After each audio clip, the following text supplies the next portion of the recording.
Alors, donc, nous allons repartir avec les à côté de la CAN. Et qu'en est-il pour les binationaux? Nous allons tenter de répondre dans quelques instants. Avec nous, nos invités, Sami Mochtabi, qui adore les légumes, et puis Mickaël. Surtout la carotte. En plus, dans cette période-là, c'est magnifique. Et puis Mickaël Dengo Gassoa, qui est journaliste du Congo. Interactivité, comme d'habitude. Allez-y sur nos réseaux sociaux pour donner votre avis. N'hésitez pas à les pronostics, mais aussi vos constats sur les matchs. Alors, premier sujet dans cette troisième partie. C'est à propos des binationaux au sein des sélections participant à cette Coupe d'Afrique des Nations. Notre rédaction s'est penchée sur ce dossier. Regardons ensemble.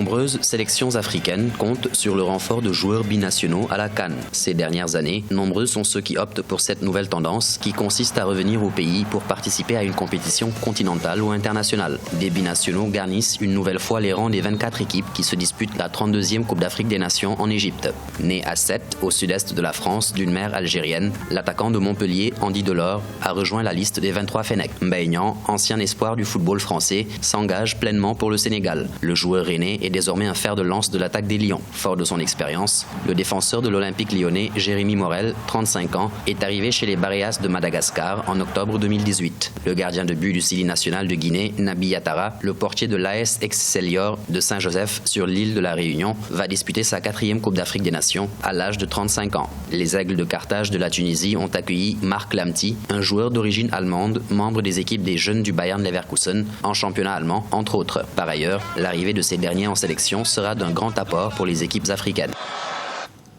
Mais c'est un vrai débat quand même, hein, mine de rien, cette histoire des binationaux. Oui, c'est vrai que c'est un vrai débat.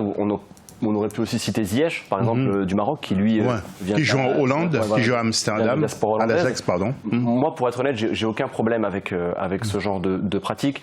Si ça ne nuit pas au football africain, bien au contraire, je l'encourage. Si ça augmente le niveau du football africain, je l'encourage. Donc après, je peux comprendre que pour des questions patriotiques, il peut y avoir un certain grincement de dents, notamment le cas de Delors en Algérie qui a beaucoup fait parler. Maintenant, si le joueur est pleinement concentré et avec sa sélection nationale, moi je n'y vois aucun problème. Je pense qu'il faut mettre de côté ces considérations ethniques ou nationales pour justement élever le football africain. C'est ça le but final, honnêtement. Pour ajouter, c'est vrai ce qu'il dit, à partir du moment où ils vont amener leur expérience, qui sont dans les clubs en France, donc ils vont amener vraiment une valeur marchande au football africain, et c'est là que ça devient très intéressant.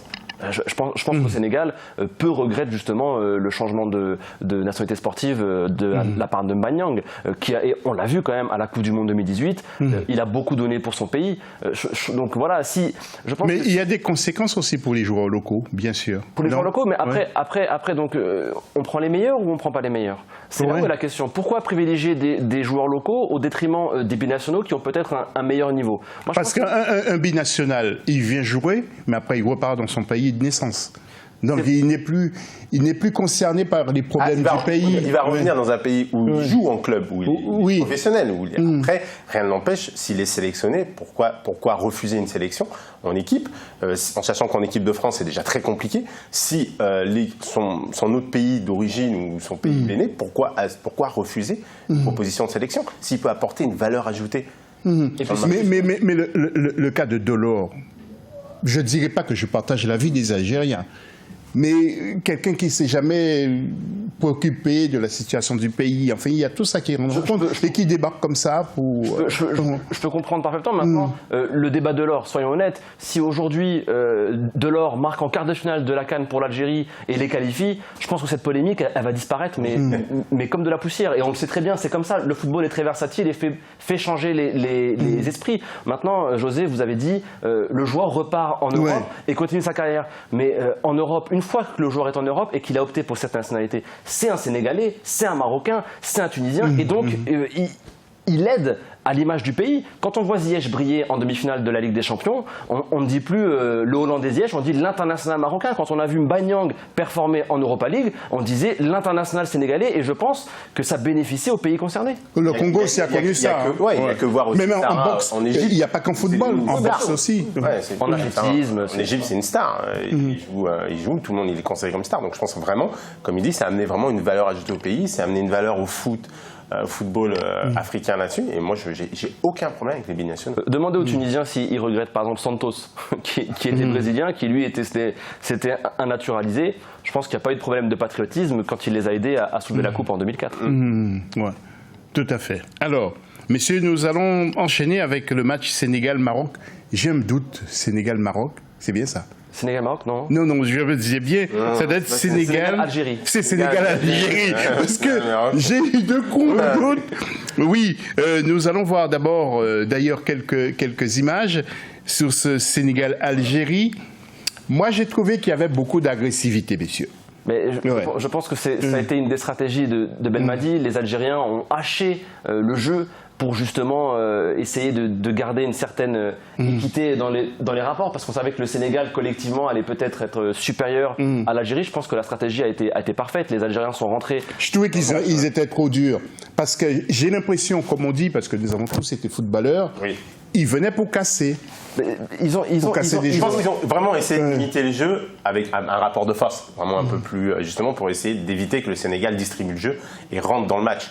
Donc à un moment donné, c'était peut-être le consigne du coach, à ce moment-là, on y va et on sert tout pour Oui, mais quand vous voyez des adversaires, moi je ne suis pas là pour défendre aucune équipe, les Sénégalais, ce sont des garçons plutôt gentils, qui sont techniques. Ils ne méritaient pas ça. Oui, mais après je conçois parfaitement que voilà, chacun a son idée du jeu, un jeu plus esthétique ou autre. Les Algériens, ils ont joué avec les règles du football. Vous pouvez regarder par exemple hier Chili-Colombie. Les Chiliens, c'était des guerriers sur le terrain. C'est comme ça qu'ils ont réussi à intimider les Colombiens. À un moment donné, ça fait partie du jeu. Voilà, ça fait partie intégrante du football. Et on l'a vu au final, ça a bénéficié aux Algériens. On est en compétition officielle. Il faut se donner sur le terrain. Et les Algériens, c'était des soldats. Et après le match, on se fait la bise. Exactement. Voilà. En fait, donc après, ça fait que le Sénégal se met en repli. Et le prochain match du Sénégal, vous verrez, il risque d'y avoir plus d'intensité parce qu'ils n'auront pas oublié ce qui s'est passé. Ouais, plus d'impact et tout, etc. Exactement. Parce que vraiment, je n'aimerais pas être dans ce match.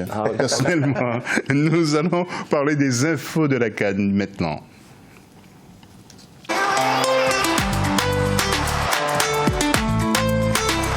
Et puis le gardien vedette des Lions indomptables, André Onana, qui est une des attractions de cette CAN et qui joue dans un club que Samy connaît bien, parce qu'ils sont potes. Avec Hakim Ziyech, ils sont très amis.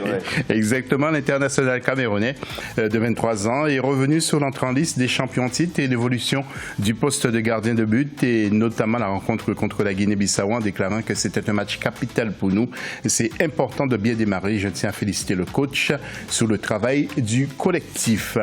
Smaïlia, donc c'est dans cette ville qu'Olivier Verdon, le défenseur central des Écureuils du Bénin, est revenu sur le match nul face au Ghana et les possibilités qui s'offrent désormais à cette équipe du Bénin dans un entretien qu'il a accordé à nos confrères donc de la CAF.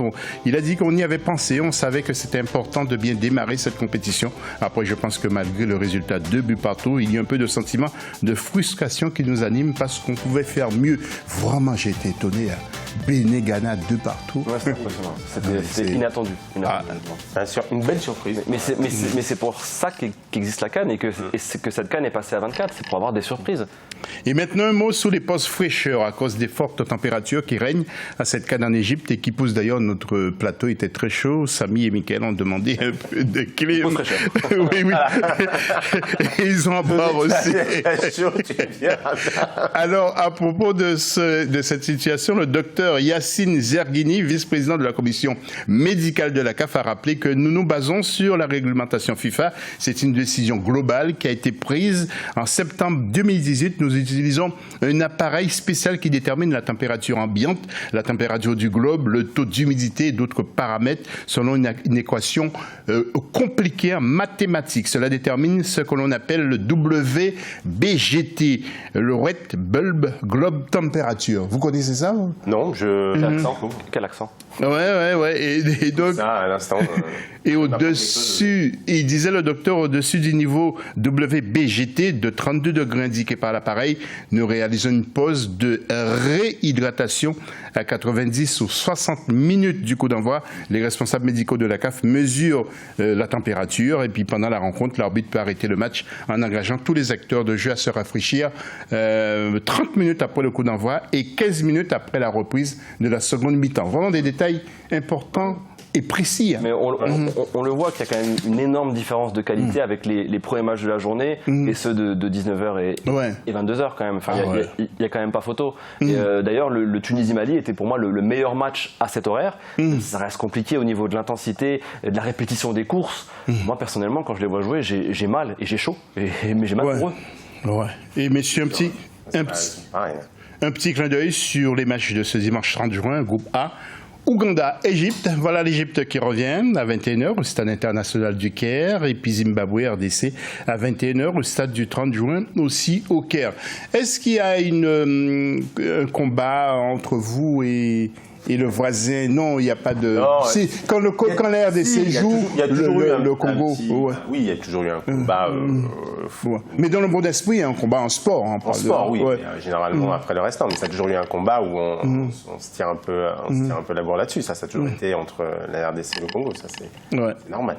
Et puis en groupe B, il y a Madagascar, Nigeria, 18h à Alexandrie, et Burundi, Guinée à 18h également. Alors, petit détail, Samy, il faut le préciser, Mickaël, il y a 2 matchs maintenant à la même heure dans chaque groupe.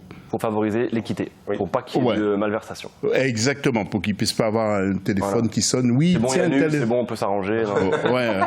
On jouez messieurs. Oui, jouez. Alors on va voir les groupes justement après les images. En groupe A, regardez ce tableau, Ouganda, Égypte, même heure, Zimbabwe contre la RDC. Alors un petit regard sur le classement, regardez bien, Égypte est qualifié, on vous l'a dit, 2e Ouganda, 3e Zimbabwe, ça va se jouer entre l'Ouganda et le Zimbabwe.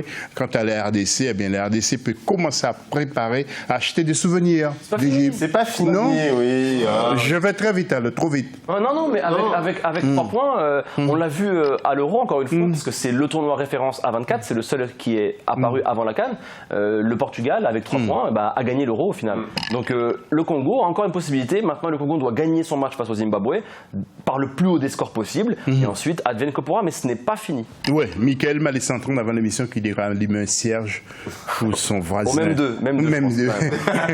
Alors, un groupe B, ce dimanche 30 juin, Madagascar, Nigeria à 18h, Alexandrie, et Burundi, Guinée à 18h également, à Al Salam.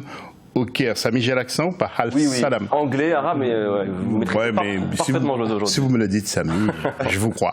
À la première place, on retrouve le Nigeria, 6 points, qualifié. 2e Madagascar, 4 points. 3e la Guinée. Et 4e le Burundi. Messieurs, une question piège, ça va se jouer entre qui, Madagascar et Guinée? Pour la qualification. Même si le 3e sera qualifié, on ne sait pas si dans ce groupe... Honnêtement, je pense que pour Madagascar, ça doit être fait. Et la Guinée doit impérativement gagner. Moi, je pense que on peut avoir 3 équipes dans cette poule. Typiquement, c'est une poule à 3 équipes. Ouais. Concentrez-vous. L'heure des pronostics après ça.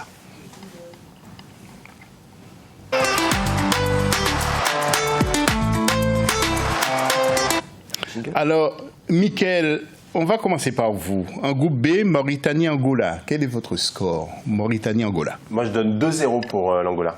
2-0 pour l'Angola. Oui. Cameroun-Ghana. Allez. 2-1 pour le Ghana. 2-1 pour Bénin. Et Bénin-Guinée. Bénin-Guinée, le Bénin va gagner 1-0. Bénin va gagner 1-0. Mon cher Samy, Mauritanie-Angola. Mauritanie-Angola, si je dirais 2-0 pour l'Angola. C'était mon pronostic. Ah ouais? Ouais. Cameroun-Ghana. 1-1. 1-1. Ouais. Ok. Je pense que vous n'irez pas à Yaoundé de sitôt. Ah. Bénin-Guinée-Bissau. Pourtant, on s'y sent tellement bien. Et Bénin-Guinée-Bissau. Le Bénin, 3-1 pour le Bénin. 3-1 pour le Bénin. Ouais. Bon, ben c'est bien, messieurs. On prend des risques. Ouais, prenez des risques, mais demain, on va vérifier ça demain. Ouais. Demain dans l'émission. Voilà. 2-1 pour le Ghana. Ouais. Je ne sais pas combien de temps il nous manque encore. Mon cher Radim va nous dire tout ça. Messieurs, globalement, comment vivez-vous cette CAN, Mickaël, dans un premier temps? Moi, j'aime beaucoup la CAN. Je trouve que c'est vraiment ce que ça représente sur l'Afrique, le football africain. Il y a eu beaucoup de découvertes par rapport aux autres années. On découvre une CAN avec l'Égypte, qui est très bien organisée, qui s'améliore de plus en plus. Chaque année, il y a toujours plus de personnes qui regardent la CAN, et je trouve ça très bien.